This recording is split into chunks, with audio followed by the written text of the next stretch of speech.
என்ன என்பதை பற்றி பேசுகிறது. கடவுள் வாழ்த்து, வான் சிறப்பு, அரண் வலியுறுத்தல். இது மிக முக்கியம். கடவுள் உலகத்திற்கு கர்த்தா, அவரை முதல்ல வாழ்த்துகின்றோம். அடுத்தது மழை தூளமாக கர்த்தாவாக இருக்கிறது. நேரடியாக உலகம் உய்வதற்கு மழை ஒரு முக்கியமான காரணம். அதனால் மழையை வாழ்த்துகின்றார். அடுத்தது அறம். தர்ம சிந்தனையில் இருந்தால் தான் உலகம் தழைக்கும். தர்மம் இல்லைன்னா அது எங்கும் எதுவும் நடக்காது. அதனால தர்மத்தை வலியுறுத்தி அறத்தை வலியுறுத்துகிறார். இந்த அரண் வலியுறுத்தலில் நம்ம 3 திருக்குறளை நமக்கு முதுமொழி மேல்வாய்ப்பாக வைத்திருக்கிறார்.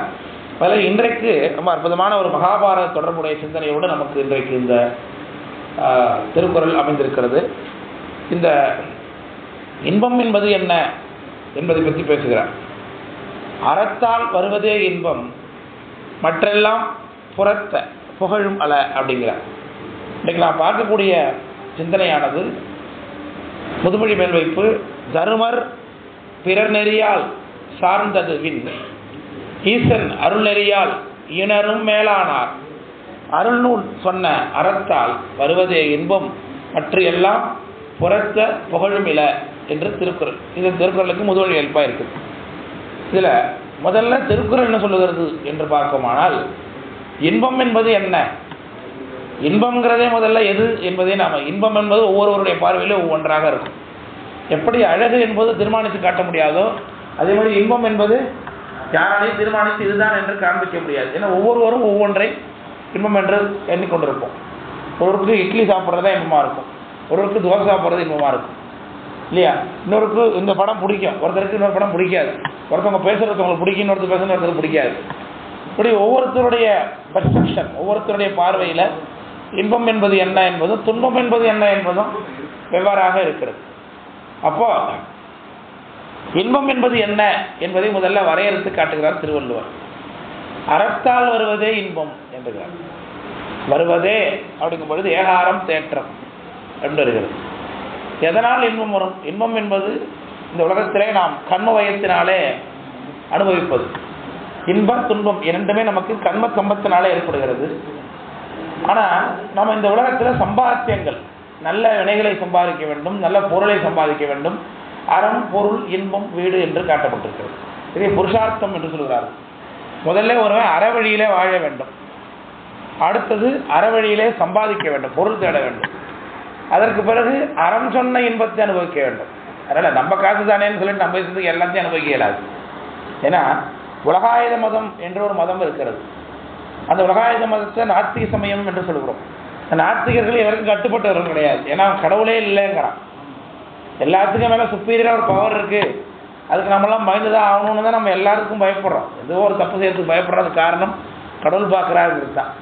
போலீஸ்க்கு பயப்படுறோமா, சட்டத்திட்டத்துக்கு பயப்படுறோமா, இதுக்கெல்லாம்ங்கிறத விட மேலே கடவுள்னு ஒருத்தர் இருக்கார், பார்த்துட்டு இருக்காருன்னு பயப்படுவோம். ஆனால் கடவுள்னு ஒருத்தனை இல்லை அப்படிங்கிறவனுக்கு யாருக்கும் பயப்பட வேண்டிய அவசியம் இருக்குது. அவனுக்கு அவன் இஷ்டப்படி வாழலாம். ஆனால் அவனுடைய சட்டம் கூட என்ன சொல்லுகிறது, அரசனுடைய சட்டத்திட்டத்துக்கு உட்பட்ட இன்பத்தை அனுபவிக்க வேண்டும்னு சொல்லுகிறது. அப்போது எல்லாவற்றுக்கும் மேலே ஒரு வரையறை காட்டப்படுகிறது. அப்போ அதுக்கு உட்பட்ட இன்பத்தை தான் நம்ம அனுபவிக்க இயலும். நாம் விருப்பத்திற்கேற்ற நாம் நினைக்கிறதெல்லாம் இன்பம் என்று கருதி கொண்டு நாம் அனுபவிக்க இயலாது. இது ஒரு வகை. இப்போது நம்மை மாதிரியான ஆட்களுக்கு என்ன இருக்குன்னா, இந்த அறம் சொல்லக்கூடிய இன்பத்தை தான் இன்பம் என்று சொல்ல வேண்டும். உதாரணத்துக்கு எப்படி வேணாலும் வாழ்ந்துடலாம், எப்படி வேணாலும் சம்பாதிச்சிடலாம், எப்படி வேணாலும் காசு வந்துட்டா போதும் அப்படிங்கிற ஒரு கொள்கை இன்றைக்கு நாம் சமூகத்தில் பார்க்குறோம். சம்பாதிச்சா போதும் அவ்வளோதான் அப்படிங்கிற எண்ணம் தான் இருக்கிறத தவிர்த்து அந்த காசு எப்படி வேணாலும் வரலாம். அது எந்த பிஸ்னஸ் பண்ணாலும் சரி, எதை பண்ணாலும் சரி, யார் அதில் வருத்தப்பட்டாலும் சரி, யார் பாதிக்கப்பட்டாலும் சரி, நம்ம சம்பாதிச்சா போதும், நம்ம பிள்ளை குட்டி நல்லா இருந்தால் போதும் என்கின்ற எண்ணத்தை நாம் இன்றைக்கு சமூகத்தில் பரவலாக பார்க்கிறோம். ஆனால் இந்த எண்ணத்தை திருக்குறள் கண்டிக்கிறது. உதாரணமாக, ஈன்றால் பசிகாண்பால் ஆயினும் செய்யற்க சான்றோர் பழிக்கு முனைங்கிறார். ஒருவன் எந்த காலத்திலும் தன்னுடைய தாயை பசியோடு விட்டு வைத்திருக்க கூடாது. அந்த தாயை அவன் பாதுகாக்க வேண்டும், அவன் சம்பாதிக்க வேண்டும், காசு பணத்தை சேர்க்க வேண்டும், அதன் மூலம் தன் தாயை பாதுகாத்து கொள்ள வேண்டும். ஆனால் தாய் பசியோடு இருக்கிறாள் என்றால் கூட அவளுக்கு உணவிட வேண்டி சான்றோர்களாலே பழிக்கக்கூடியவனையும் செய்யாதேங்கிறான். எது அறத்தாலே கண்டிக்கப்பட்டதோ அந்த செய்யாது. அதனால் இங்கே பொருள் என்பது முக்கியம் இல்லை, அறத்தால் வாழ்வது தான் இன்பம். கருத்தால் சேர்ப்பது தான் பொருள் என்று சொல்லுகிறார். அதனால் மனிதன் எப்படி வாழணும் அது மாதிரி சொல்லுங்கள். நீங்கள் நிறைய சாஸ்திரம் சொல்கிறீங்க, புராணம் சொல்லி தரீங்க, அதெல்லாம் சரி அப்படின்னு சந்தேகம் வருகிறது சரகாதி முனிவர்களுக்கு. சுழிந்த கங்கை தோய்ந்த திங்கள் ஒள்ளரானல் இதழி சழிந்த சென்னி செய்வ வேடம் தாழ்நிழற்கு அழிந்த சிந்தை அந்த நாளருக்கு அறம்பொருள் இன்பம் வீடும் ஒழிந்த வாயன் முக்கனாதி மேயது முதுகுன்றேன்னு தேவார். அதில் அழிந்த சிந்தை அந்த நாளருக்கு அறம்பொருள் இன்பம் வீடுன்னார். என்ன அழிந்தது? எல்லாம் படித்ததுனால என்ன வருகிறது? குழப்பம் வருகிறது. அதனால தான் கற்றாரே யான் வேண்டேன் கற்பனமும் இனியமையும் மணிவாச பெருமான் நூலறிவு பேசும் நுழைவிலாதார் திரிகன்னார். அப்போது உள்ள நிறை கலைத்துறைகள் ஒழிவின்றி பயின்றவற்றால் தெளிவெடுத்து அறிந்த பொருள் சிவன் கையில் தெரிவு. எல்லாம் படித்ததுனால தெரிய வேண்டிய புத்தி சிவபெருமான் ஒருவரே கர்த்தா, அவர் ஒருவரே, அவருடைய திருவடி இன்பம் ஒன்றே இன்பம் என்று எவனுக்கு தோன்றுகிறதோ அவனை கல்வியறி உடையவன் அப்படின்னு தான் சாஸ்திரங்கள் ஒரு முடிவாக அறிவிக்கிறது. தேவஸ்தாஸ்திரங்கள் ஒன்றும் படிக்கல, காட்டு மராண்டியாக இருக்கிறார், காட்டு வாசியாக இருக்கிற கண்ணப்ப நாயனார், அவரை போய் கலைமலிந்த சீர்நம்பின்னு பாடுறாங்க. கலைனா என்ன? ஆர்ட்னா படிப்பு. அவர் என்ன படித்தார்? ஒன்றும் படிக்கவில்லை அவர், இல்லையா? கொள்ளரி குத்து என்னும் கொடுமையே தலை நின்றுள்ளான் அப்படிங்கிறார் பெரிய பிராணத்தில் சேர்க்கிறார் அவங்க அப்பாவை.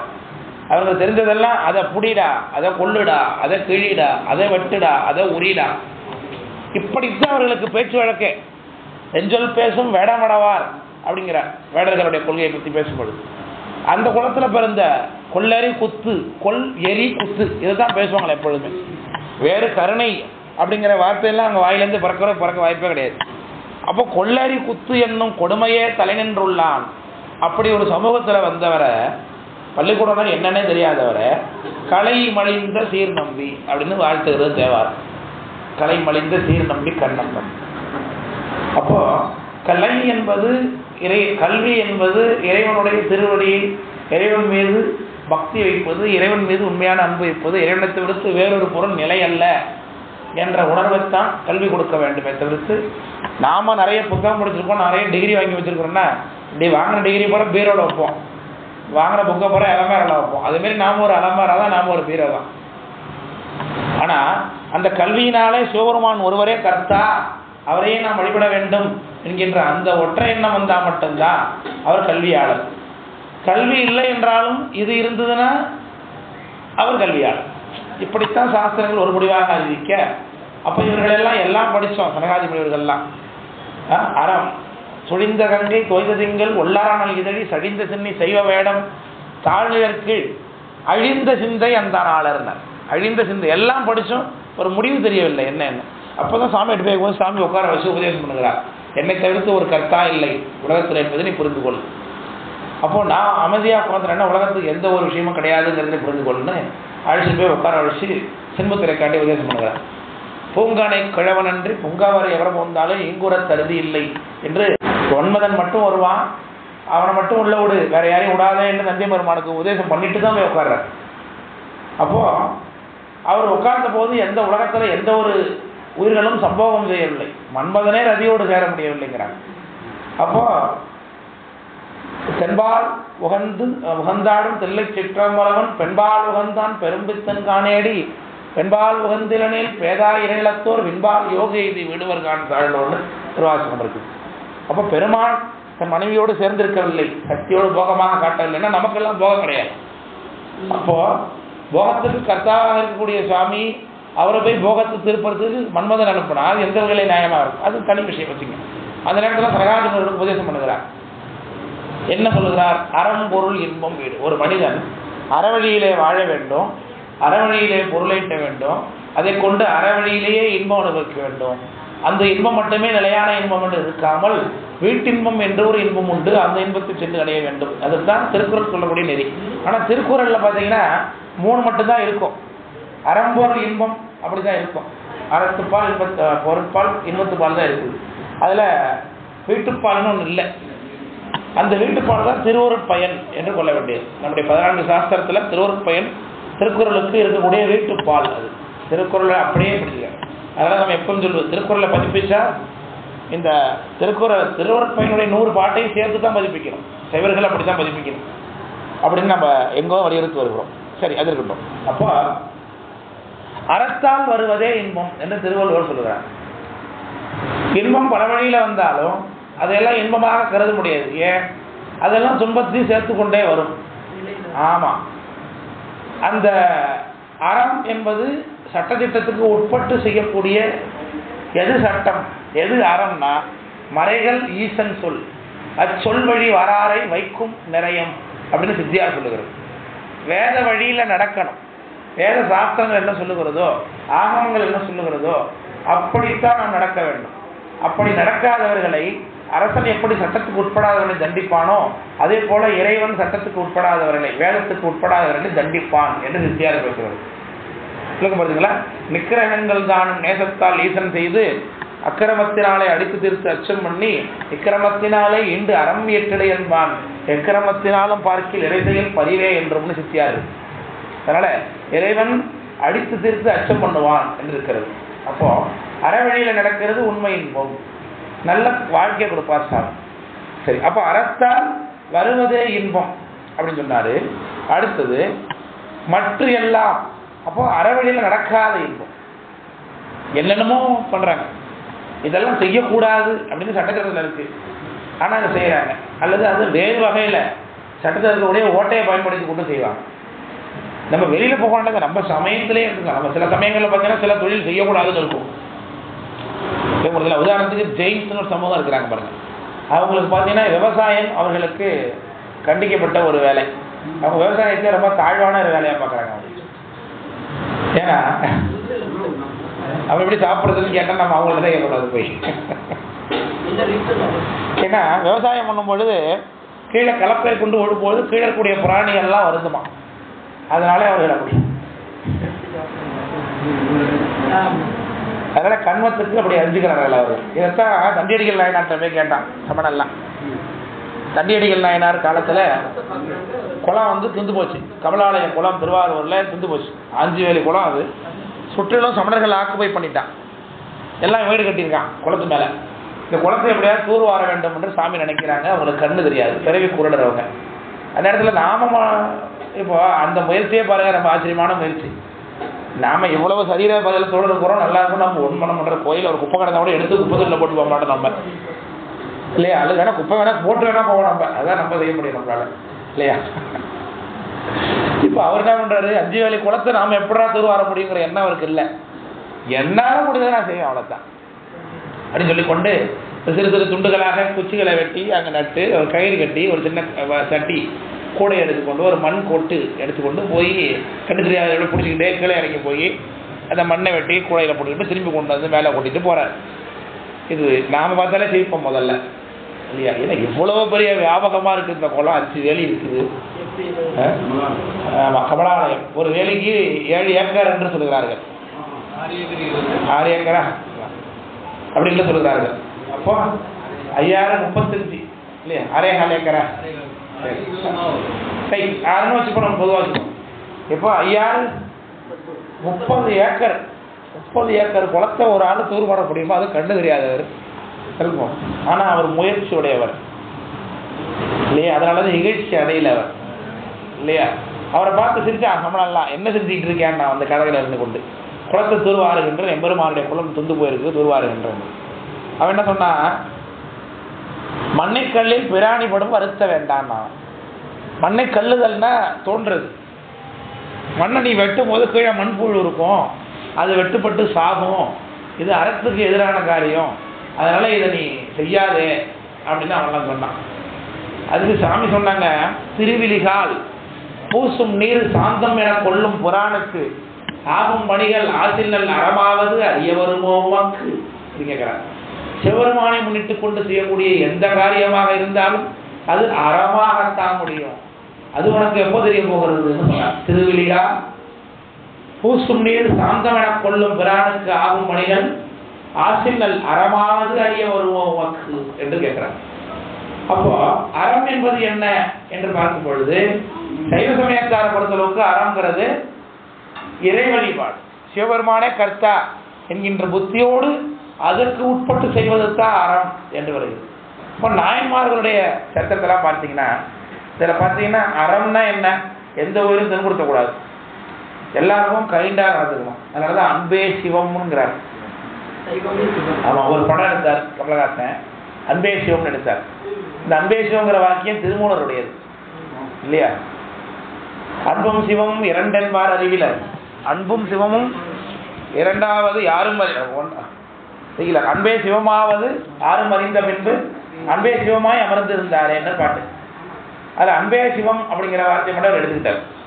இப்போ அவர் என்ன அதுக்கு பொருள் பண்ணி படம் எடுக்கிறார், அந்த படத்தை நீங்கள் பார்த்தீங்கன்னா என்ன இருக்கும் அதுலன்னா, எல்லாரையும் தயையோடு பார்க்க வேண்டும், எல்லாருக்கும் சமமாக நடக்க வேண்டும், இளையவர்களுக்கு நாம் கருணையுடையவர்களாக நடந்து கொள்ள வேண்டும். அப்போது மக்களிடத்து மாநிலத்து எளிய மக்களிடத்து காட்டக்கூடிய அன்புதான் சிவம்னு அவர் காட்ட வருகிறார். ஆனால் திருமூலருடைய கருத்து அது கிடையவே கிடையாது. இறைவன் மீது நீங்கள் வைக்கிற அன்புதான் சிவம்ங்கிறதா அந்த கருத்து. உயிர்கள் மீது வைக்கக்கூடிய அன்பு சுவாமி கிடையாது, அது பசு புண்ணியம்னு பேர். பசு சிவபெருமான் மீது வைக்கிற அன்பத்தான் அன்பே சிவம் சொல்றான். அந்த அன்பு வடிவமாக வருவான் சுவாமி. என்னை அறிவென்றான், என் அறிவில் ஆனந்தம் தன்னே சிவம் என்றான். அப்போ நாம் அவர் மீது எவ்வளவு அன்பு வைக்கிறோமோ அதற்கேற்ப சாமி வருவார். அதுதான் அன்பே சிவம்னு காட்டுகிறார்களே தவிர்த்து உயிர்கள் மீது வைக்கக்கூடிய அன்பை பசு புண்ணியம் என்றுதான் நம்முடைய சமயம் அறிவித்துக் கொள்கிறது. பசு புண்ணியம் நமக்கு மேல பிறவியத்தான் கொடுக்கும் இல்லையா? அதுக்காக யாருக்கும் புண்ணியமே செய்யக்கூடாதா சார் அப்படின்னு நீங்க கேட்கலாம். இப்போ நல்லது செஞ்சா பிறகு வந்துடுறா, அப்போ நல்லது யார் செய்யறது அப்படின்னா, நல்லது செய்யணும். தாழாது அறம் செய்மின் தட கண்ணான் மலரோனும் கீழ்மேல் உடன் நின்றானிடம் சேரானமணிகிறேன். அப்போ அறம் செய்யறதுன்னு சொல்றாங்க. ஆனா அறம் செய்யும் போது என்ன புத்தியோட செய்ய வேண்டும் என்பதை காட்டுகிறது. அது நம்ம செய்யக்கூடிய காரியங்களை ஆகாமியம் என்று சொல்லுகின்றோம். ஆகாமியம் உற்பத்தி ஆகும் பொழுது அது நமக்கு பயனுக்கு வந்துடும். அது நீங்க ஒருத்தவங்க வறியவருக்கு ஒரு 10 ரூபா காசு கொடுக்குறீங்க, ஒரு யாருக்கோ ஒரு தான தர்மம் செய்றீங்கன்னா அதை நீங்க அனுபவிப்பதற்கு திரும்ப இங்கே வந்துடணும். புரியுதுங்களா? ஒருத்தவங்களை தீமை செஞ்சாலும் அதை அனுபவிக்கிறது திரும்ப நீங்க இங்கே வந்துடணும். இப்ப வராம இருந்துவிட்டு அதையும் செய்யணும்னா என்ன பண்றது? அதுக்கு தான் திருவருட் பயனில் சொல்லுகிறார், இயன்றவினை உடலோடு ஏகும் இடையேறும் வினை தோன்றில் அருளே சுடும் அப்படின்னார். இயன்ற வினைங்கிறது பிரார்த்த கர்மா.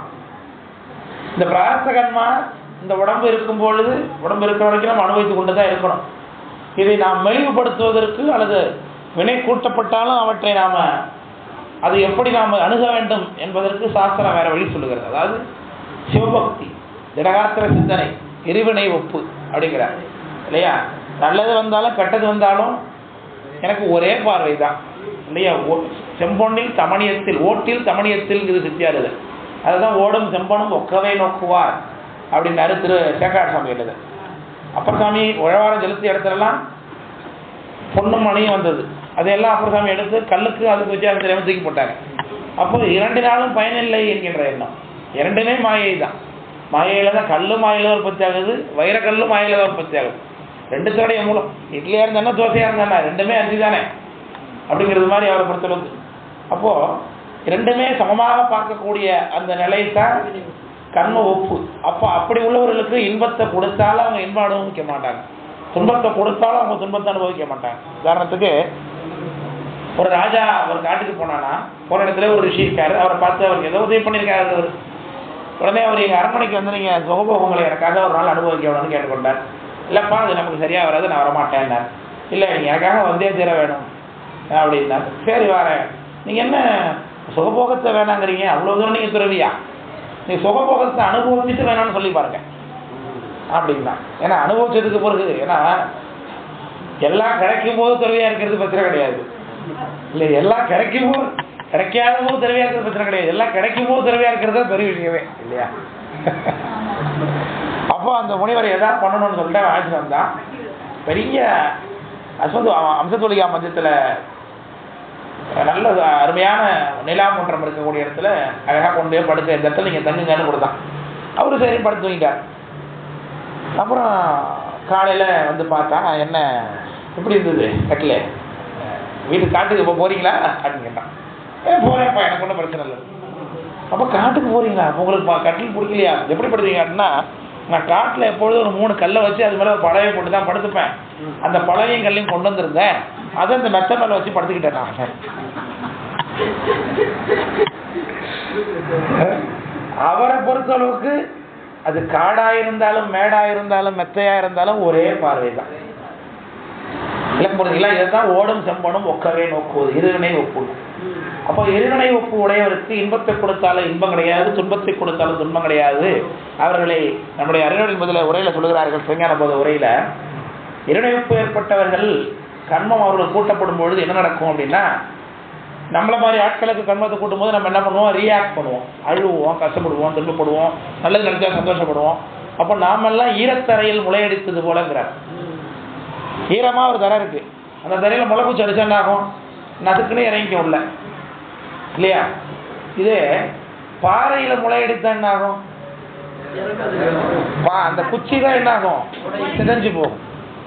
அப்போ இருவினைப்பு ஏற்பட்டவர்கள் பாறையிலே முளையடித்தது போலங்கிறார்.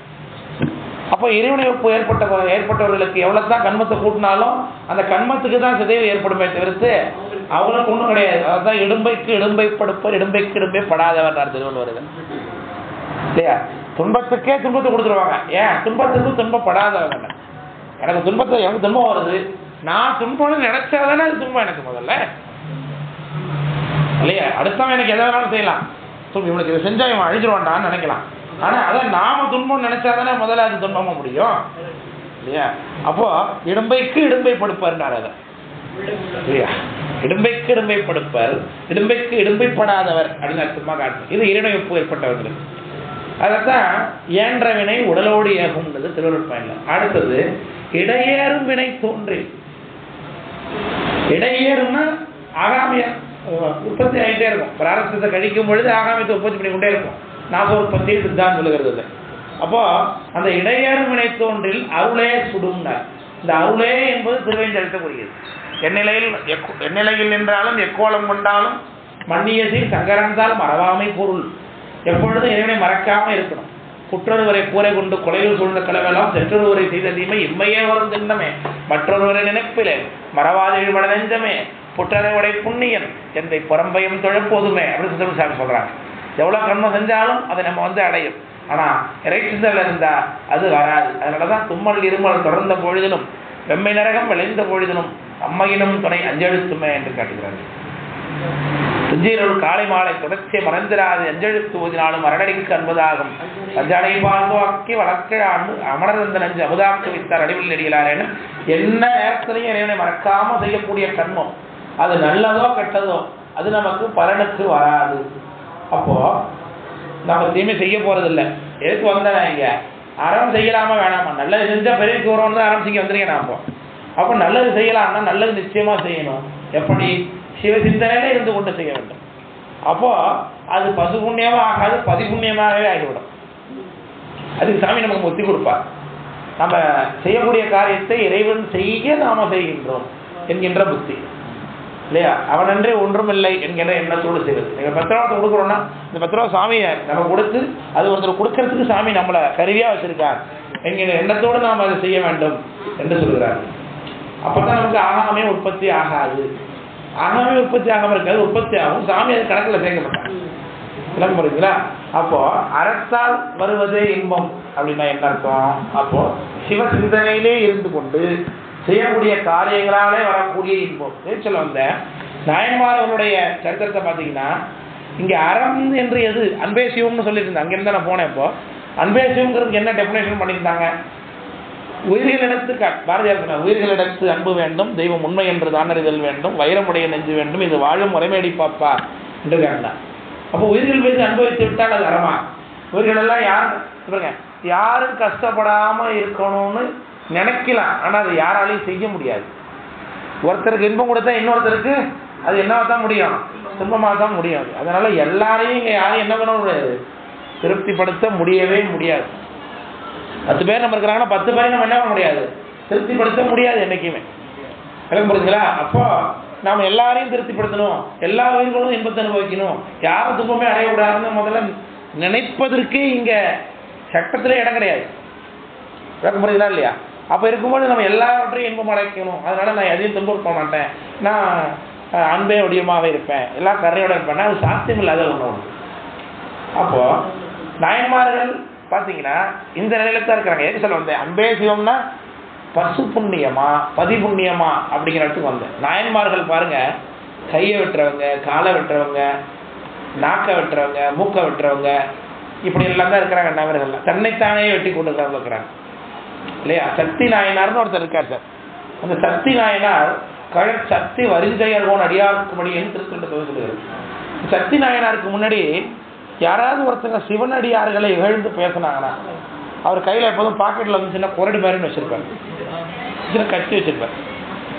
சிவனடியார்களை யாராவது இகழ்ந்து பேசினாங்களோ, சிவபெருமான யாராவது இகழ்ந்து பேசினாங்களோ உடனே வாயை பிடிச்சி பொழந்து குரடெல்லாம் நாக்கை பிடிச்சி இழுத்து நறுக்கப்படுவார். இதுதான் அவர் செஞ்ச தொண்டு. இப்ப சிவனடியார்களை இகழ வேண்டியது இல்லப்பா, நம்மளை இகழ்ந்தாலே பயந்துட்டு ஓடிடுவோம்.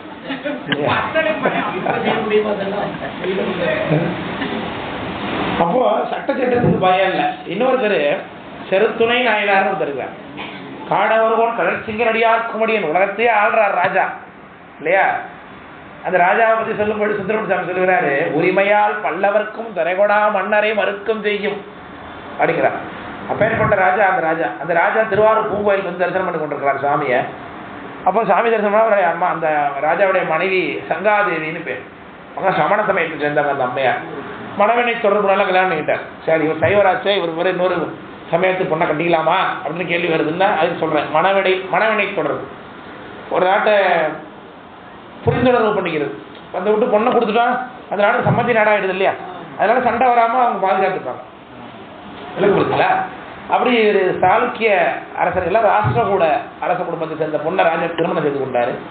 அந்த அம்மா சமண சமயத்தை சேர்ந்தவங்க. அவங்கள ஆக்கிட்டு திருவாரூர் கோயிலுக்கு போனார். அவங்களுக்கு சாமி மேலே ஒன்றும் வழிபாடு சிந்தனைலாம் இல்லை. கோயில் அழகெல்லாம் தரிசித்து கொண்டு அப்படியே பார்த்துட்டு வெளில விட்டாங்க. அங்கே அறநெறி கோயில்னு ஒரு கோயில் இருக்குது. திருவாரூர் கோயிலுக்குள்ளே 3 க்ஷேத்திரம் இருக்கும்.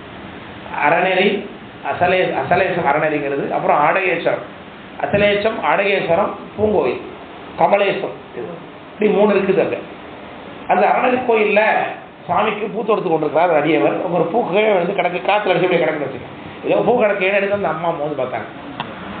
உடனே அவருக்கு வந்தது கோபம் இல்லையா? ஓடி சென்றார். ஓடி போய் அந்த அம்மாவுடைய மயிரை பிடிச்சி கீழே தள்ளினார். கீழே தள்ளி மூக்கை பிடிச்சி அரிஞ்சார் இல்லையா? மூக்கு ரத்தம் ஓடுது. அந்த அம்மையாருக்கு ஐயோ முறையோடு அலறாங்க. மகாராணிங்க சாதாரணமான இல்லை, சாதாரண ஆளையே வெட்ட முடியாது, நம்ம இன்னைக்கு கை வைக்க முடியாது. உலகத்தை ஆள்ற ராஜாவுடைய மனைவி என்ன நடக்கும் எண்ணி பார்த்தாரா இவரு? அதை பற்றி கவலை இல்லை. ராஜா வந்து பார்க்கறாரு, பொன்னாட்டி போய் கிடந்தா யாருக்கு தகிக்கு வருவாங்க. அண்டாரும் செய்வதற்கு அஞ்சும் காரியம் எவர் செய்தாருன்னு கேட்டார். தேவர்கள் கூட இந்த காரியத்தை செய்வதற்கு பயப்படுவான். என் மனைவி மேலே கையை வைக்கிறது யார் செஞ்சா அப்படின்னு உடனே ஒரு கையில் அந்த கத்தியோடு நிற்கிறார். நாம தான் செஞ்சோம். தாராய சாமிக்கு சாத்தக்கூடிய பூவை எடுத்து மோது பார்த்தார். அப்படியா? அப்ப எடுத்த கையெல்லாம் முதல்ல விட்டணும், கத்தி எடுத்து கையை விட்டாரு. அப்படி பார்க்கிறோம். இங்க எங்க சார் இருக்கு பசு புண்ணியம்? உயிர்கள் மீது கருணை என்பது இங்க எங்க இருக்கு? எங்கும் இல்லை. இன்னொரு நாயன்மார் கலிக்கம்பர் ஒரு நாயனார். அவர் வீட்டில் பாருங்க, முன்னாடி வேலை செஞ்ச ஒருத்தர். அவர் ஏதோ ஒரு மாற்றுக்கிறது ஆகி போச்சு, இல்லை வேற வேலை கிடைச்சி வெளில போயிட்டாருன்னு வச்சுங்களேன். அவர் வெளில போன இடத்துல எங்கேயோ ஒரு ஞான சிந்தனை உட்பட்டு சமய தீட்சை வாங்கிட்டாரு, அடியவர் ஆகிட்டார். இந்த நாயனார் வீட்டில் மாகேஸ்வர பூஜை நடக்குது. மாகேஸ்வர பூஜைக்கு எல்லாரும் கூப்பிட்டாங்க. இவரும் வந்திருக்கார். அந்த இடத்துல பாதம் விளக்கிட்டு இருக்கார். பாத பூஜை நடக்குது. கொண்டு வந்து மனை புகுந்து குழாவு பாதம் விளக்கி மண்டு காதலின் ஆதனத்து இடையிருத்தி அப்படின்னு சொல்லி அப்படிதான் பூஜை போன மாகேஸ்வர பூஜைங்கிற சொல்லுகிறது பெரிய புராணம். உண்டி 4 விதத்தில் 6 சுவைத்தனத்தில் அமைத்தார். இப்போ பாதம் விளக்குறாங்க. அம்மையார், வீட்டு அம்மையார் கரகத்தில் தண்ணி வளர்க்குறாங்க. இவர் பாதத்தை விளக்கிட்டு இருக்காரு. அப்போ பார்த்துட்டே இருக்கும்போது வந்து வாங்க ஏன் போங்க ஏன்னு பேசும்போது இப்படி பார்க்கும்போது இவர் இங்கே பார்த்துருக்கோமே அப்படின்னு நினைக்கிறாங்க அந்த அம்மையார். இங்கே பார்த்த மாத்திரத்தில் சிந்தனை மாறினதுனால தைலத்தாரையாக வரக்கூடிய அந்த தண்ணீரை அப்படியே சற்று நின்று போச்சு, ஊற்றிக்கிட்டு கவனம் சிதறனதுனால. உடனே அப்படி பார்த்தாரு. ஓஹோ, இவர் நம்ம முன்னாடி வீட்டில் வேலை செஞ்சவர், வேலை செய்தவருக்குடைய கால் விளக்கத்துக்கு நாம தண்ணி ஊதுறதான்னு இந்த அம்மா நினைக்கிறா பொழுது தன் மனைவி நினைச்சார். உடனே சிவபூசைக்கு உரிய பண்டம் சிதறக்கூடாதுன்னு இந்த கரகத்தை வாங்கி பத்திரம். அதை மாதிரி எது சொல்ல வந்தேன்னா, ஆத்திரத்தில் நடக்கல, கோபத்தில் நடக்கல, தெளிவாக செஞ்சார், யோசிச்சார். ஏன்னா சிவபூசைக்கு உரிய பாத்திர பண்டம் சிதறக்கூடாதுன்னு இந்த கரகத்தை வாங்கி கீழே வச்சு விட்டு கத்தி எடுத்து கையை விட்டுறார் மனைவி கையை அப்படின்னு பார்க்குறோம். ஏன் அந்த கால் இழக்கக்கூடிய தண்ணி சத்திராக என்ன போச்சான் அதுக்காக பார்க்கிறோம். இப்போ மனைவியை திட்டினாலே ஹராஸ்மெண்ட்ங்கிறான் இன்னைக்கு டொமஸ்டிக் வயலன்ஸ் அப்படின்ட்டு கேட்பது உள்ளத்தில் இல்லை வீட்டுக்காரர் போட்டு.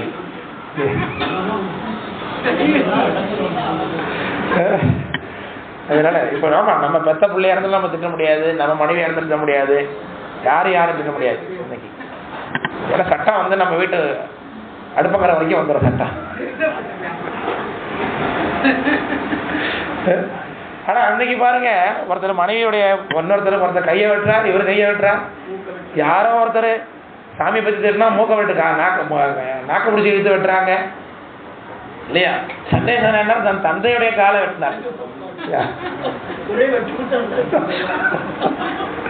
நாயன்மாரெல்லாம் இன்னைக்கு இருந்தாங்கன்னா யாரும் வெளில இருக்க முடியாது, எல்லாம் உள்ளதா இருக்கலாம் இல்லையா?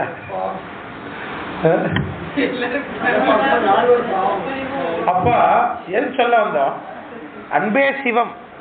அறம் என்பது பசு புண்ணியம் அல்ல, அதைத்தான் இங்க சொல்ல வரும். பதி புண்ணியம் தான் அறம் என்பதைத்தான் சிவாகமத்துடைய முடிவு. அதுக்குதான் நம்ம இங்க போயிட்டு இருக்கோம். உங்களுக்கு எதுக்காக அந்த மேடைங்க கட்டம் வச்சுட்டு இருக்கோன்னா அதுக்காகத்தான். ஏன்னா அன்பே சிவம்னார் திருமூலர். அதுக்கு வேறு மாதிரி உலகத்துக்கு அர்த்தம் பண்ணி காமிச்சாங்க. உயிர்கள் வாழ் செய்ய அன்பு தான் சிவம்னார். அது அல்ல என்பது சாஸ்திரம். அப்படி இருந்ததுன்னா இவர்கள்லாம் யாரையும் துன்பப்படுத்துவாங்களா? சொல்லுவாங்க. இது கோட்புலி நாயனார் ஒருத்தர் இருந்தார். அவரு திருவிரையாக்களின்னு வச்சுட்டு போனாருங்க. போர்க்களம், போர் வந்துச்சு, நெல்லெல்லாம் எடுத்து பிரித்து இதுமாதிரி நான் போயிட்டு வரது ஒரு 6 மாதம் ஆகும். நிறைய மனைவி அவருக்கு, நிறைய மனைவினா நிறைய மச்சான், நிறைய மாமனார், நிறைய மாமியார், நிறைய குடும்பம் இல்லையா, நிறைய பிள்ளைங்க. நாயனார் என்ன பண்ணாங்க, எல்லாரையும் அவங்கவுங்களுக்கு தேவையான சொத்து பத்தெல்லாம் பிரித்து வச்சுட்டு, இது நாட்டே தங்களுடைய சாமிக்கு ஒரு சேர வேண்டிய சொத்தப்பா, சாமிக்கு 3 காலம் எடுத்துருக்க நைவேத்தியம் ஆகணும், அதுக்கு இந்த அரிசியை பயன்படுத்திங்கன்னு சொல்லிட்டு போயிட்டார். திரும்பி வரும்பொழுது பஞ்சம் வந்துருச்சு. சாமிக்கு நைவேத்தியம் பண்ணீங்களாடான்னு கேட்டார். நாங்கள் நல்லா பண்ணோம் நைவேத்தியம். யாருக்கு கூட எங்களுக்கு பண்ணிக்கிட்டோம் சொல்லிக்கிட்டே தாப்போம். உடனே கோபம் வந்துருச்சு. சாமிக்குன்னு வைத்த திருவரையாக்களையோடு எடுத்துட்டானுங்களே அப்படின்னு சொல்லி எல்லாரையும் ஒரு ரூம் உள்ள விட்டு எல்லாத்தையும் வெட்டினார். கடைசியில ஒரு கை குழந்தை இருந்துச்சுங்க, பால் குடிக்கிற குழந்தை. இந்த பால் குழந்தை இந்த அரிசியை சாப்பிடலையே, அதை விட்டுலாம என்ன? இல்ல அந்த அரிசியை சாப்பிட்டவனுடைய பாலெல்லாம் அந்த குழந்தை குடிச்சது, அதனால அதுவும் தேவை, அதுக்கு அந்த பாவம் உண்டுன்னு அந்த குழந்தைய வானில வீசி கத்தியாலே வெட்டி கொண்டாரு சொந்த குழந்தைய இல்லையா? இங்க எங்க இந்த பசு புண்ணியம் இருக்கு? உயிர்களை துன்பப்படுத்தக்கூடாதுங்கிற சிந்தனை இங்க எங்க இருக்கு? அது இங்க இல்லை இல்லையா? சைவ சமயத்துல அது இல்லை. அப்போ அறம் என்றால் எல்லா உயிர்களும் இன்பத்தை அடையக்கூடிய ஒரு மாதிரியான சட்டத்திட்டத்துக்கு உட்பட்டு நடப்பது அப்படின்னு கிடையாது. புரியுதுங்களா? மகாபாரதத்துல அறவழியில நடக்கிறான் தர்மன் இல்லையா? அவனால முழுசா நடக்க முடியுதா? தர்ம வழியில நின்னாங்க அத்தனை பேரும் எந்த தர்மமாவது நடக்காம தடுக்க முடியுதா?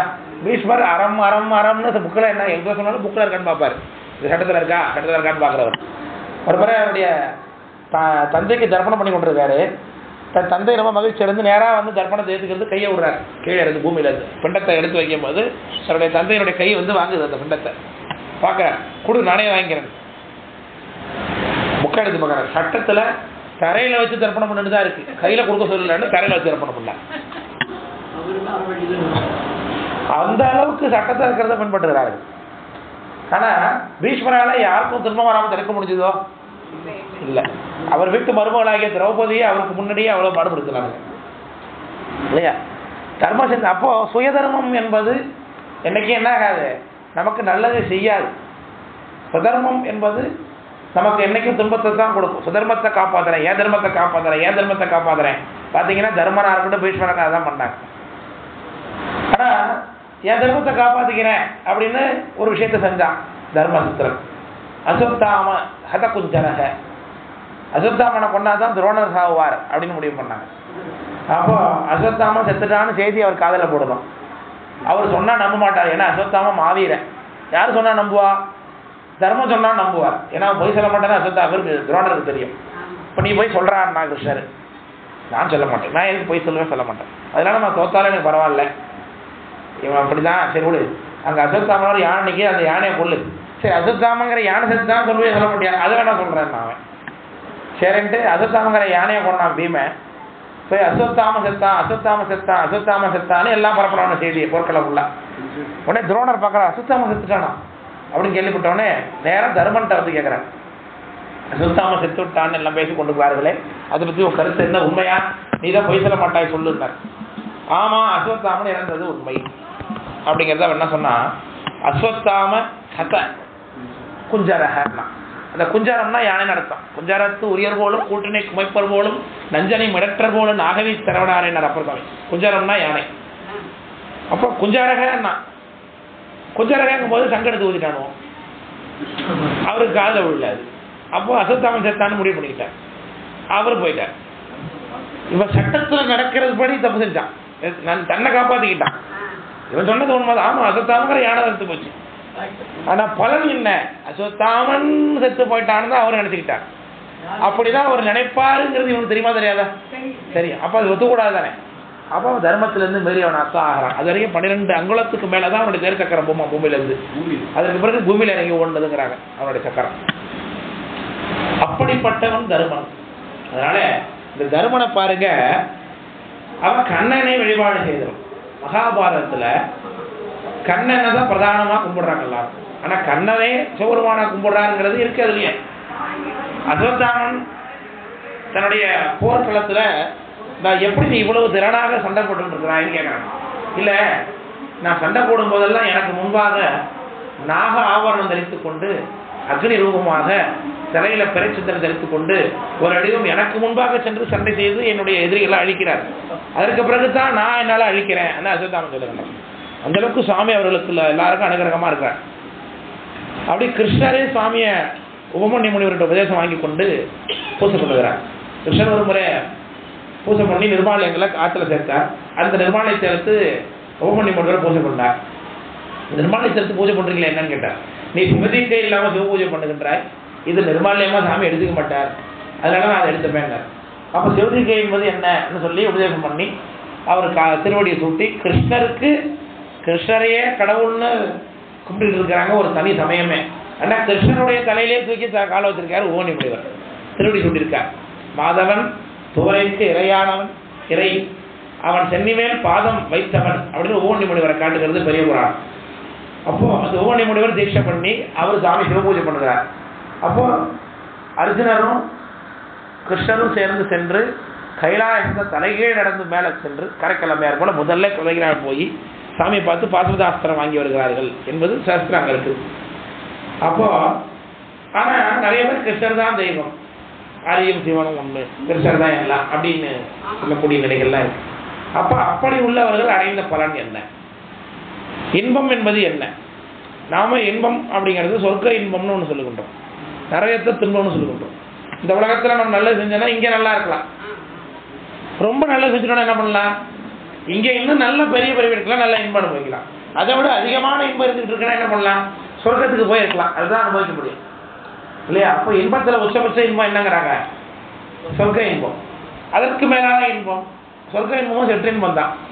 அதற்கு மேலான இன்பம் என்ன, பேரின்பம், அதுதான் பெரியாத இன்பம். இன்பமே என்னாலும் துன்பம் இல்லைன்னா சொர்க்கத்துக்கு போனா திரும்ப நரகத்துக்கு போகணும் சார். ஏன்னா பூதனா சரீரம் போனால் புரியட்ட ரூபந்தானே, யாதனா சரீரமாகி நரகோடு சொர்க்கம் சேர்ந்து நாதனார் ஆணிவிக்க இன்பு துன்பங்கள் எய்தி தீதிலா அணுவார் யோனி சேர்ந்திடும் ஜீவன் எல்லாம் அப்படின்னு சித்தியார். செத்து போன உயிர் ஒரு உயிர் உடம்புல இருந்து நீங்குதுன்னா அந்த உயிருக்கு உடனே யமன்கிட்ட கொண்டு போய் எடுத்துவாங்க. யமன்கிட்ட அந்த அத்தாட்சி காமிச்ச உடனே யமன் கொண்டு போய் கீழே விட்டு அவங்க செஞ்ச பாவத்துக்கு ஏற்ப தண்டனை புண்ணியத்துக்கு ஏற்ப கொடுப்பான். அப்போ அவனுக்கு யாதனா சரீரம்னு ஒரு சரீரம் கொடுக்கப்படும். இது சித்தியார் சொல்லுகிறது, முயற்சித்தன்மையோடைய சரீரம். அதான் சொல்றாங்க, யாதனா சரீரமாகி நரகோடு சொர்க்கம் சேர்த்துதான். ஒருத்தன் நல்லவனாவே வாழ்ந்தானே ஏதாவது உண்டா உலகத்துல?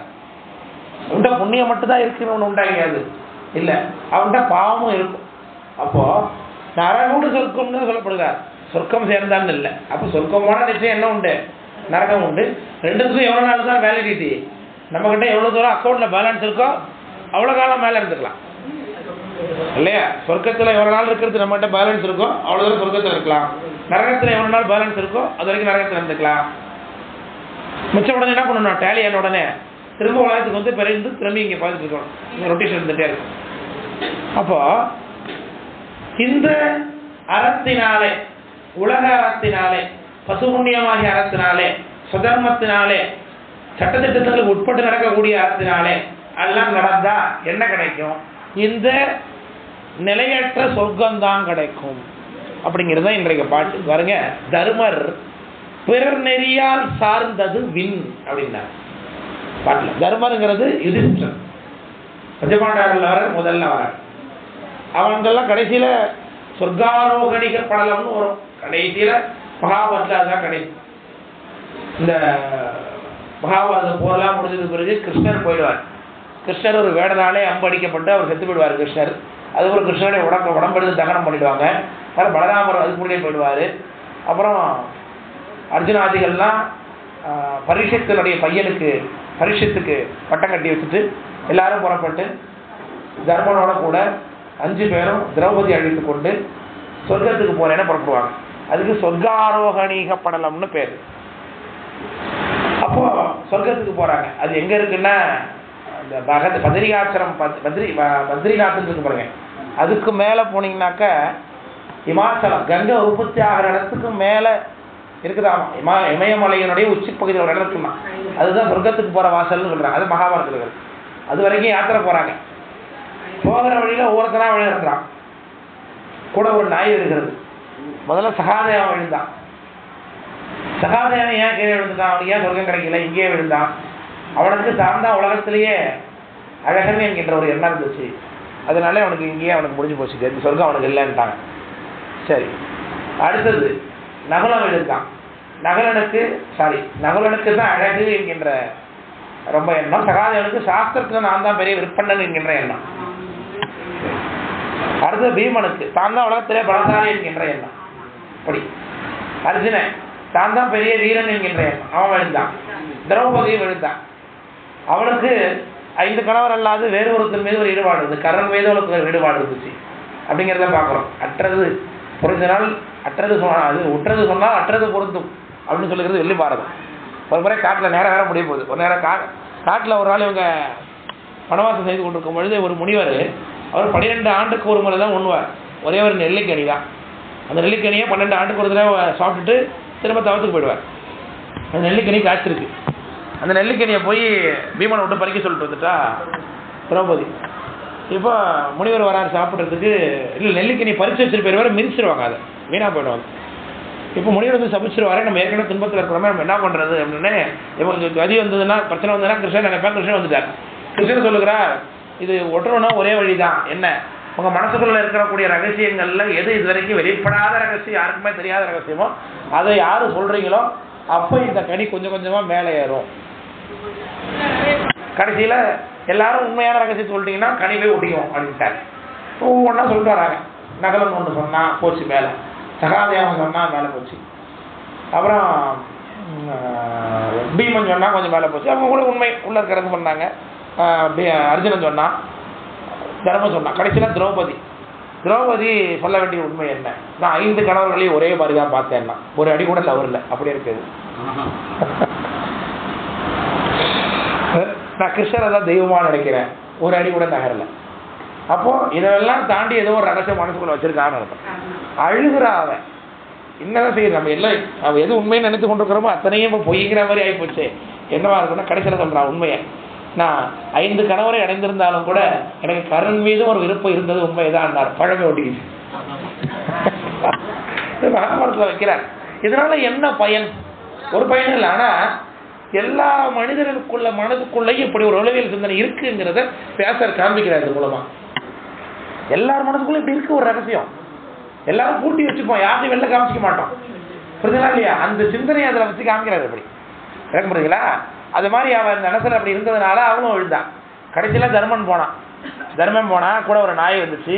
அங்கே போய் கடைசியில் அந்த நாயோடு கூட நாய் வந்துக்கிட்டே இருக்கு. சொர்க்கத்துடைய வாசல் வந்துச்சு. வாசல் வந்தோடனே நீ வர வேணாம், இந்த நாய் வரக்கூடாது, நீ மட்டும் வரலான்னாங்க. இல்லை, புதூர நாய் ட்ராவல் ஆகிடுச்சு, அதை விட்டுட்டு நான் என்னால் வர முடியாது. நாய்க்கு சொர்க்கம் கொடுத்தீங்கன்னா நான் வரேன், இல்லை நான் வரமாட்டேன். அது அங்கேயும் சிந்தனை. உடனே அந்த தர்மதேவதை, நான் வந்தது நான் தான் தர்மதேவதை, நான் தான் நாயை கூட வந்தேன், இந்த நேரத்துலேயும் இந்த தர்ம சிந்தனை இருக்கிறாயே அப்படின்னு சொல்லி வாழ்த்துச்சு. அதுக்கு பிறகு உள்ள அனுப்புனாங்க. சொர்க்கத்துக்கு போனாக்க அங்கே போய் பார்த்தா துரியோதன சொர்க்கத்தில் ஆசனத்தில் உட்காந்துருக்கான், துச்சாதனை உட்காந்துருக்கான், யாரெல்லாம் எதிரோட கொண்டு நடந்தா அவள வேலை உட்காந்துருக்கான். இவங்க எல்லாம் சொர்க்கத்தை அடையிறதுக்கு இந்த சொர்க்கத்துக்காகவும் நான் இவ்வளவு நேர்மையாக வாழ்ந்தேன்.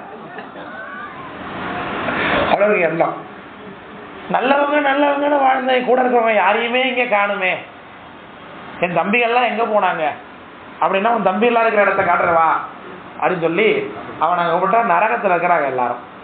எல்லாரும் எங்களை காப்பாற்றுங்க காப்பாற்றுங்க காப்பாற்றுங்கன்னு திரௌபதி எழுவுற, எல்லாரும் எழுவுறா. அந்த நரக துன்பம், அந்த நரக துன்பத்தில் இருக்கும் பொழுது இந்த நரகத்திலே நீ இருக்கிறாயா இல்லை சொர்க்கத்துக்கு போறாயா? உனக்கு சொர்க்கத்துக்கு போகிறது தகுதி இல்லை. என்னுடைய தம்பிமார்கள் இங்கே இருக்கிறேன், என் குடும்பத்தில் இருக்கிறாங்க, என்ன புண்ணியம் இருந்தாலும் என் குடும்பம் இருக்கிற இடத்துல நான் இதையே நான் சொர்க்கமாக கருதி கொள்ள வேண்டாம். உனக்கு இப்போவும் இந்த தர்ம சிந்தனை மாறாமல் இருக்கிறாயன்னு சொல்லி சிறிது உன் மனதுக்குள்ளே இருந்த சில சில தவறுகளுக்காகவும் சில தகுந்தாலும் சிறிது நேரம் நீ நரகத்தில் இருக்க வேண்டி இருந்து அதுதான் இங்கே நம்ம கழிச்சோம். நீ சொர்க்கத்துக்கு போகலான்னு சொல்லி எல்லாரையும் சொர்க்கத்துக்கு போனதான் சொர்க்காரோகணிகம் பண்ணதான் முடிஞ்சு அதோட மகாபாரதம் நிறைவாகி போச்சு. இப்போ கண்ணனை வழிபாடு பண்ணுறாங்க, அவர் திருமாலை வழிபாடு பண்ண, திருமாலே போயிட்டார் அம்படிச்சு. இப்போ திருமாலை வழிபாடு பண்ணவங்களுக்கு என்னதான் கிடைச்சது? இப்போ முக்தியா கிடைச்சது, தர்மத்தை காப்பாற்றி என்னதான் கிடைச்சிருக்கு?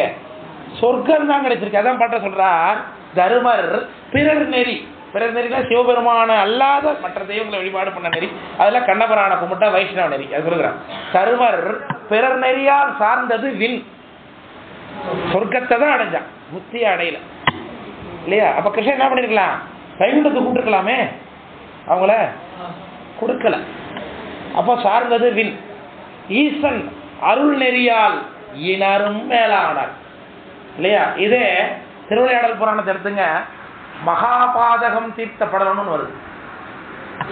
அவன் தாயை புணர்ந்து தந்தையை கொன்றவன் அவன் இல்லையா? தன்னுடைய தாயையே அவன் என்ன பண்றான்? தாய் மீது ஆசைப்பட்டு தாயோடு அவன் தப்பான தொடர்பு வைத்துக் கொண்டான். அவங்க 2 பேரும் தொடர்புல இருக்காங்கிற தந்தைக்கு தெரிஞ்சு தந்தை 2 பேரும் சேர்ந்து கொண்டாங்க. அவனுக்கு எவ்வளவு பாவம், அவன் பெயரை சொன்னாலே பல்வழிக்கால நரகத்தில் கிடக்கணுங்குது புராணம். அப்பேற்பட்டவன் தொழுநோயாலே துன்பப்பட்டு மதுரையினுடைய எல்லை நோக்கி வருகின்றான் வினைவசத்தினாலே. அப்போ சுவாமி மதுரைக்குள்ள வந்துட்டான், இனி நம்மளால அவனுக்கு உதவி பண்ணாம இருக்க முடியாது, கருணை செய்தே ஆக வேண்டும் என்று சொக்கநாத பெருமானார் என்ன செய்கிறார்? அம்பியை அழைத்துக் கொண்டு ஒரு வேட்டுவனை போல வந்து எல்லையில் உட்கார்ந்து கொண்டு அதை பார் தாயை புணர்ந்து தந்தை கொன்ற வருகின்றான் பாரு மாபாதகன் அப்படின்னு பேசுறாங்க. உடனே அதை கேள்விப்பட்டவன், நான் தப்பு தெரியாம செஞ்சுட்டேன், தெரியல, எனக்கு வழி தெரியல, என்ன பண்றதுன்னு தெரியல, நீங்க இதே சொல்யூஷன் சொல்லுங்க. உடனே சாமி வேடுவரா உட்காந்து அவரே சொல்றாரு, நீ மதுரை உள்ள போ, சொக்கநாத பெருமான்னு கோயில் இருக்கு, அந்த கோயிலுடைய கரையில் வாசல்ல ஒரு தீர்த்தம் இருக்குது, பொற்றாமரைன்னு தீர்த்தம் இருக்குது. இந்த பொற்றாமரை தீர்த்தத்தில் நீராடி 108 முறை சொக்கநாத பெருமானை சன்னதியை நீ அங்க பிரதர்சனம் பண்ணு, உன் பாவமெல்லாம் தீரும் அப்படின்னு சொல்லுகிறார். அப்போ இப்பேற்பட்ட பாவத்தை செய்தவன் போய் சிவ வழிபாடு செய்கின்றான், சாமியை வலம் வருகின்றான், அவனுடைய தொழுநோய் நீங்குகிறது, அவருடைய சட்டாளத்தன்மை நீங்குகிறது, அவன் புத்துயிர் பெற்ற பிராமணனாகின்றான், சாமி மீது எத்தனையோ வடமொழி ஸ்லோகங்களை செய்கின்றான், நேரடியில் முக்திக்கே போய்விடுகின்றான். விளக்கப்படுதுங்களா? அப்போ சிவபுண்ணியம் ஒன்றுதான் முக்தி தருவது, அது ஒன்றுதான் அறம் இல்லையா? சட்டத்தில் இங்கு இருக்கிறதோ, நமக்கு சுதர்மம் எதுன்னு நினைக்கிறதோ அதெல்லாம் அறமில்லை என்பதை புரிந்து கொள் என்பதைத்தான் இந்த பாட்டில் சொல்கிறார். அருள் நெறியால் ஈனரும் மேலானார். இந்த ஈனர் என்பதற்கு வேறு உரையை எழுதுறாங்க. நாயன்மார்கள் பல பேர் பார்த்தீங்கன்னா தாழ்ந்த சாதியில பிறந்த நாயன்மார் இருக்கிறாங்க. திருநாளைப்போர நாயனார், திரைலகண்ட யாழ்ப்பாண நாயனார், பாணபத்திரர், இவங்கெல்லாம் பார்த்தீங்கன்னா தாழ்ந்த சாதி. ஆனால் அது சிறப்பான முறையாக எனக்கு தோணவில்லை. ஏன்னா அவங்க சிவனரியிலே தான் இருக்கிறாங்க. ஈனர் என்று சொல்லும்பொழுது நாயன்மாரில் ஈனர்னு குறிக்க வேண்டியதில்லை. இங்கே தர்மத்தை தான் காட்டிருக்கிறாங்க. தர்மத்துக்கு தர்மப்படி நடந்தவனுக்கு சொர்க்கம், தர்மத்துக்கு எதிராக நடந்தவனு சிவ பூஜை பண்ணுனா என்ன ஆகுது? அவனுக்கு முத்தி கிடைக்கிறது. இதைத்தான் சொல்றான், அரணடிக்கு அன்பிலாதார் புண்ணியம் பாவமாகும், பரடிக்கு அன்புடையார் பாவமும் புண்ணியமாகும் சித்தியார் சொல்லுகிறது இல்லையா? பரமுடை தக்கன் செய்த மாவேலி தீமையாக நரரிடை பாலன் செய்த தீமைதான் நன்மையாய்த்து அப்படின்னு சித்தியார் காட்டுகிறது. இதுதான் சொல்லுகிறார். அறம் என்பது என்ன? அருள் நூல் சொன்ன அப்படின்னா, அருள் நூல் அறத்தால் வருவதே. திருக்குறள் பாருங்க, அறத்தால் வருவதே இன்பம் அப்படின்னு ஆரம்பிக்குது. இந்த அறம் எதுன்னு முதுமொழி மேல எப்படி அதை கம்பைன் பண்ணுது? அருநூல் அறத்தால்னு பாட்டில் வைக்கிறார். அருநூல்ங்கிறது ஆகமம். ஆகமம் சிறப்பு நூல், அது சிவ வழிபாட்டுக்கு தான் பிரதானம் கொடுக்கும். வேதம் பொது நூல். உலகியல் வேதநூல் ஒழுக்கம், நிலவு மெய்நெறி சிவநெறி. அப்போ மெய்மைத்தன்மை சிவ வழிபாடு சிவசிந்தனையில் இருந்து கொண்டு செய்வது எல்லாமே அறம்தான். அதனால்தான் அருநூல் சொன்ன அறத்தால் வருவதே இன்பம்னார். திருவள்ளுவர் என்ன சொன்னாரு? அறத்தால் வருவதே இன்பம்னாரு. முதுமொழி மல்லை பாசர் என்ன சொல்லுகிறார்?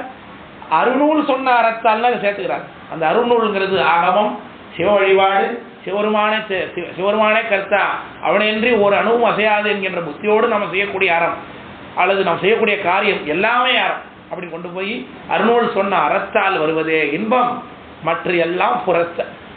அப்போ சிவசிந்தனை இல்லாத நம்ம செய்யக்கூடியது எல்லாமே என்னதுதான்? புறம். அதனால என்ன கிடைக்காது நமக்கு? புகழும் இல்லை, புகழ் கிடைக்காது என்பது தான் இந்த பாட்டு சொல்லுகிறது.